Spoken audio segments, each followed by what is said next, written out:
I said chill, up and down their spine. I'm just a sexy boy. I'm not your boy toy.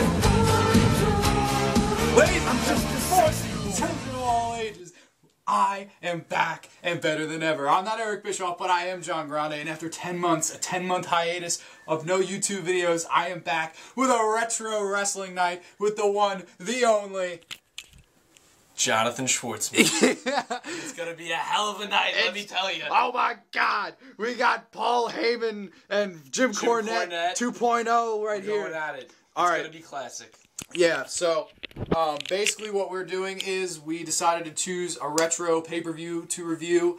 We decided on WWF In Your House Bad Blood 1997. Pan over to that crazy ass fucking poster of The Undertaker holding his own head, which makes no sense. But this is not a show I've ever watched all the way through. I know the main event. The main event is the first Hell in a Cell with Undertaker and Shawn Michaels, HBK, the Heartbreak Kid, the showstopper, the headliner, the main event. And I'm pretty stoked to watch this. How about you, brother? I'm pretty stoked too, man. It's gonna be a hell of a night. We're gonna have a lot of pizza. We got a shit ton of pizza, a shit ton of do. And a shit ton of choke slams. A shit ton of choke slams. So I'm fucking stoked. We're stoked, and we will get back after the pizza's here. Yes, we will. We got a sick pizza pie. Not good. We got mud sticks and chicken parm and not sticks, man. Not sticks all the way. It's a retro wrestling night.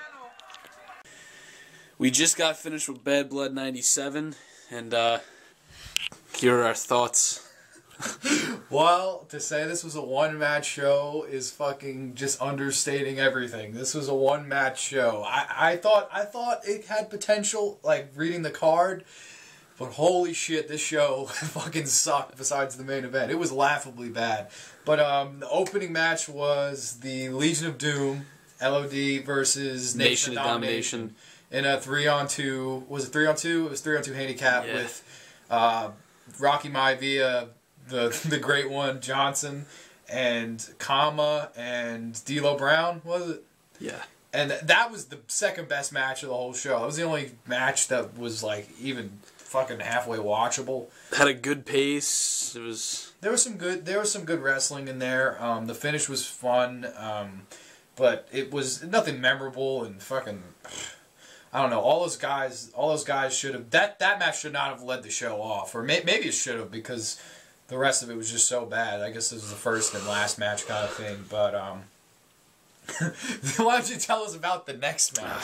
What the hell was wrong with the next match? The next fucking match they had... they have this whole serious thing, Legion of Doom wins, you know, and then they go to Vince and he's talking about how Brian Pillman died and it's all a whole serious thing. Yeah, Brian Pillman. There was a lot of things on this show. Yeah. Nothing really that great about the show besides the main event. There's history in it. But there was a lot of shit that happened like the day of this show. Yeah, yeah. So they're talking about Brian Pillman and this, you know, the whole serious tone, and then next they have these two Mexican midgets come out. And they're like, oh, here's Tarantula and Mosaic, and then some more Mexican midgets come out, and they have this fucking terrible luchador-esque. I guess they're trying to get some flyweights. The arm drags were fucking horrible, and it was just such a bad. There's so many botches that they ended the match early. They ended the match early. You can see the ref. Mike Chioda was like, okay, fuck this. Abort. Alright, ring the bell, ring the bell. I don't even think it was a pin. He hit the fucking abort button. He was just like, okay, bye-bye. And then they were like trying to it seemed like they were trying to continue the feud or continue the match, and he was like, get your fucking ass out of here. Like, we were watching the last match, and we were looking at each other, and like, there was a fucking match with midgets in this. This is the same show of the match with this horrible midgets, Tarantula and Mosaic. And wrestled on the same show as Shawn Michaels and Undertaker. It just goes to show you how bad the fucking I mean, not WCW. The undercard and middle card was terrible. Yeah, that was the thing. The WCW undercards were great, and their main event sucked, and it was vice versa with WWE at this time. What was the next match? I don't even remember. The next match, there wasn't a next match, actually. I think they brought out, like, all these legends and Hall of Famers. Yeah, that was weird. It was weird, but it ended up being, like, my second favorite thing about this show. They brought out like it was better than any of the matches besides the main event because it was nice. It was nicely. They talked paced. about how wrestling had history in St. Louis. Yeah, and who's the Babe Ruth of base? Not the Babe Ruth of wrestling. It had its moments. It was nice, kind of nice little segment, but it was nothing memorable. It was just like kind of like okay, let's. It's a nice little feel good thing. They gave them plaques. Let's get all. It's like okay, we'll put midgets and then we'll put some old motherfuckers out here. Yeah. And then yeah, that was about it. But what was the next match? Was it the IC belt match? The next match? Yeah, the next match was Owen Hart, fresh off breaking Austin's neck. You had that whole 316. yeah. Like There was a lot of Austin packages in between that. They had a really cool one for his T-shirt. It was like they explained to you what was on his T-shirt. That was the greatest part. It was like you can get your very own Austin 316 shirt with an Austin 316 thing on the front, and it says Stone Cold embedded in a skull on the back. I swear to God, that's what's talking to us like we're retards and we can't see. We can't see what's on the shirt. If you were blind, you would have known what we saw. But it was just oh my God, it was a lot of pushing Stone Cold. There was even Stone Cold packages before the IC belt match. There was nothing, and he wasn't wrestling because he had his fucking his neck broke. was all fucked up at that time. Yeah. And then he was doing commentary, which I really enjoyed. Like that was another good part. That was of the a highlight pay-per-view. of the pay-per-view. Like there was no like exception. I know I can't sound like a broken record, but the exception of the ending match, everything else in the show, like match-wise, sucked. Like, the IC match was Owen versus Farouk, and it was a decent match. It was maybe a 4-minute match. Yeah, they gave it no time. The highlight was Stone Cold on like each different commentary. He was on the American, the Spanish, and the French commentary, and he made it entertaining. But the ending made no sense. He screwed Farouk. He hit Farouk with the belt, and Owen won the belt, which made no sense. And even the announcers were like, "That doesn't make any sense." So I don't know. I don't know if they ended up wrestling at the next pay-per-view, which the next pay-per-view was actually a big deal. It ended up being the next pay-per-view is Montreal Screwjob. You can see by like.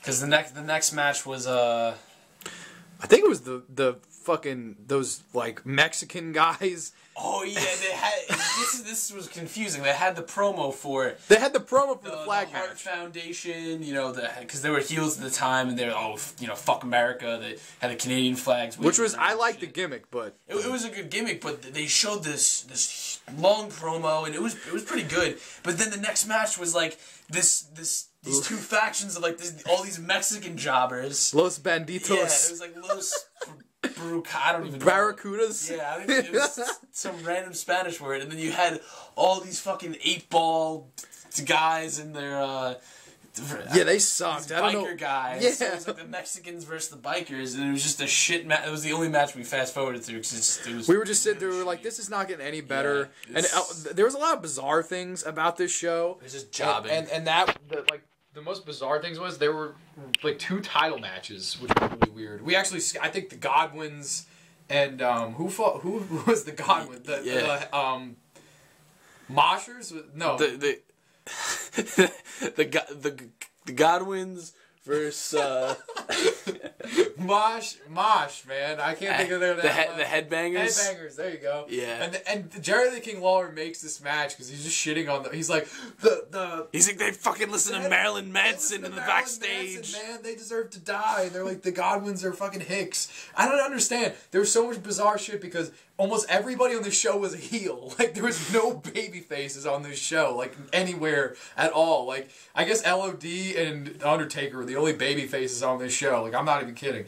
And that match just fucking sucked. They fucked the ending up with the Godwins. And we also, if we fast forward through that horrible Mexicans versus like Street Thugs match, I don't even know. There was so many fucking factions in the WWF at that time. The Hart Foundation, the Mexican Foundation. And they all sucked, and they all had like revolving around like a region and a race. And, like it was just horrible. But The Rock wasn't wearing any of the Nation of Domination shit. He just had his standard white trunks on. He was like, The Rock will not wear that shit. This Rasta Bob Marley. Shit. Fuck Bob Marley. Black Power. And then the flag match was Bret Hart and Bulldog versus the Patriot, who was there for like 2 months. Who comes out to Kurt Angle's theme Kurt song. Angle's theme song. I turned and looked at John. We're just like, what the fuck? Is Kurt Angle here in 1997? I thought Kurt Angle was under that Is this mask. when he made his debut? Not him, but somebody else made his debut with this So show. it was Patriot and Vader versus Bret Hart and the Bulldog, and it seemed like it was going to be a good match. We were pretty pumped, but it was just nothing. It was filler. This whole show felt like filler to the main event. It was like, we can't put on a 45-minute pay-per-view, so here's an hour and 15 minutes of other horrible shit, or I guess like an hour 45 minutes, because it was like a 3-hour show. It opened, the opening match was, alright, and then everything else was just shit.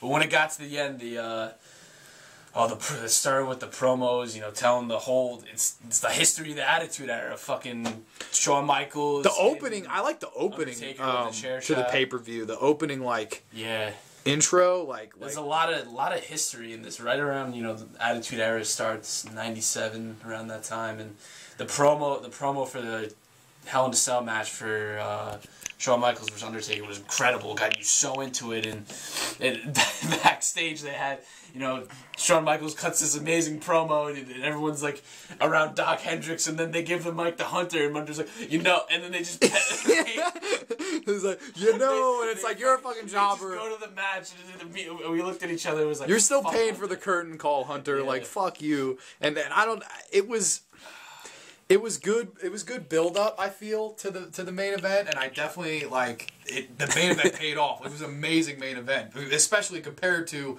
the 2 hours of shit we watched fucking before that. But they just have a legendary match, great pace, just enough violence. It had some high flying. It had everything. It was a perfect match. And then Shawn starts dominating the Undertaker a little bit. Undertaker just gets fucking he no-sells the Sweet Chin Music, and it's I marked out when that happened. He chased no-sells the Sweet Chin Music, and then something happens where Michaels beat the shit out of a cameraman, so they had to open the door to get him out, and then they go out, and then they go on to the top. The crowd marks out. It's the first time they ever did that. Yeah, and it was a cool moment. Michaels falls off, not the top, he's hanging on, and it was a good bump for the time. That was fucking crazy. But I'm sure I wonder if people were going crazy. I said that. I was like, were people marking out for that as much as they were marking out for what actually the Mick Foley bump? But the difference between that and this was that this was a real full-length match with wrestling and stuff, and that was more just the Mick Foley thing was just two hellacious falls. Everyone's like, that's the best match ever. It's I love Mick Foley, but that's not the best match ever. This was a much better wrestling the best match. Bumps. This was just a better match. Yeah. And then Undertaker's about to end him. He's kicking his ass, and then lights go out. Turns beat red, and then the Undertaker's face just sells the whole. That's gotta be Kane. That's gotta be Kane. Yeah. It was probably Vince's most famous call. Yeah, his only fucking good one besides the. Oh my God! Why am I now back? At WrestleMania. Oh my God, he's hot. And it was just horrible. He was just so horrible on commentary. But for that, he was good. He was very good for that. Totally sold the fact that Kane was this big motherfucker. Oh, and the look on Undertaker's face. He sold it. Pure confusion. He made it work. He really did. And then those There'd two be no go Kane on. without the Undertaker. Those two, yeah, that's true. And honestly, some of the later Undertaker stuff, I could say the same for Kane. The WrestleMania 20 stuff, that was all Kane worked that angle. Yeah, the match didn't pay off, but Kane worked that whole angle and made it really anticipated. But those two would go on to fight at Mania, and they had a legendary match. They're probably their best match. So all in all, I would say the pay-per-view had a lot of history to it, a lot of this is also the lead up to the Montreal Screwjob. Yeah, which is fucking... you could see the tension between Bret and Brett looked pissed the whole show. Brett and with Stone Pillman Cold and Owen looked really upset because Pillman died the night before. It was really a lot of high tension the whole pay-per-view with all the people. Everyone kind of seemed on edge. Yeah, it was a little. It's definitely all in all a one match pay per view. I mean, there's some cool spots. There's some cool history behind it, but all in all, it's for the classic Undertaker versus Shawn Michaels Hell in a Cell. Incredible fucking match. Definitely worth it. I could not agree more. I think it was a one match show. I would never watch anything else on this show again, unless Stone Cold's commentary. The rest of the show fucking blew ass. But, that's going to be all for now. This was the Retro Wrestling Night. Peace. It was in your house. Bad Blood 97. Peace out. That's Jonathan Schwartz. I'm John Grande. Peace out.